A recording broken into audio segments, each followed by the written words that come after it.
Sampung sasakyan ang nagkarambola sa isang kalsada sa Rodriguez, Rizal. Isa po ang patay at 3 ang sugatan. May unang balita live si EJ Gomez. EJ. Mariz, isang lalaking motorcycle rider nga ang nasawi sa karambola ng 10 sasakyan sa palusog na bahagi ng kalsadang ito dito po sa Barangay San Jose, Rodriguez, Rizal kagabi. Ang ugat ng karambola, isang truck na kargado ng semento na ayon sa driver nito, nawalan umano ng preno. Laki ba naman, bigat nun eh. Semento ata yung karga nun eh. Nakahambalang sa kalsada ang 10 sasakyang sangkot sa karambola. Nangyari yan sa palusong na bahagi ng kalye sa Barangay San Jose, Rodriguez, Rizal pasado alas 8 kagabi. Batay sa investigasyon, nawalan umano ng preno ang 10-wheeler na kargado ng mga sako ng semento. Damay sa karambola ang 2 MPV, isang SUV, isang motor, isang van, isang tricycle, isang kotse at 2 minibus. Pinagtulungang ilabas ang lalaking motorcycle rider na pumailalim sa SUV. Isinugod siya sa ospital pero idiniklarang dead on arrival. Nagsibaba naman ang mga pasaherong sakay ng mga nadamay na minibus. Yung kawawa, may nasaktan, may naano yata, himatay.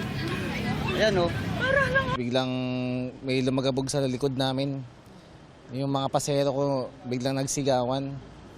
Tapos nagpanik na sila. Tapos pagbaba ko, nagulat ako, marami na palang nadali sa likod. Ayun, nakita ko yung salamin namin, basag. 23 po na katao. Yung pasahero ko po. Nakita ko po yung 10-wheeler truck na pasalubong na po sa akin. Tumama po yung 10-wheeler po sa tagiliran ko sa may bandang kaliwa. Nabasag po yung tagiliran ng salamin.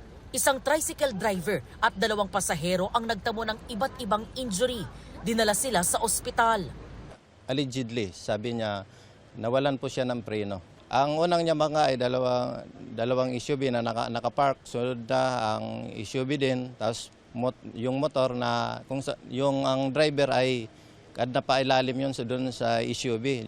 Tapos sunod, ang nabangga din ay yung driver ng tricycle.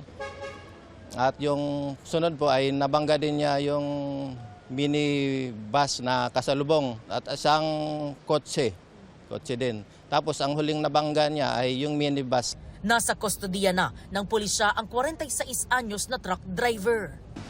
Galing po ako doon sa taas, ma'am. Pagbigla pong sa baba, bigla pong nawala yung preno. Hindi po ako nag-overtake. Inilagan ko lang po yung kaya po nagkaganon. Inilagan ang? Yung sasakyan pong nasa tutumbukin ko po sana ng dire-diretso. Humingi po ng pasensya po.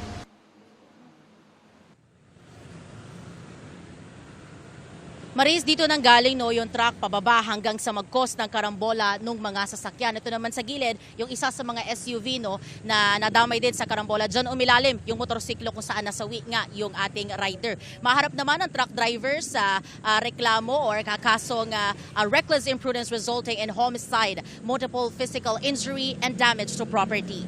Yan ang unang balita mula po dito sa Rodriguez, Rizal. EJ Gomez, GMA News.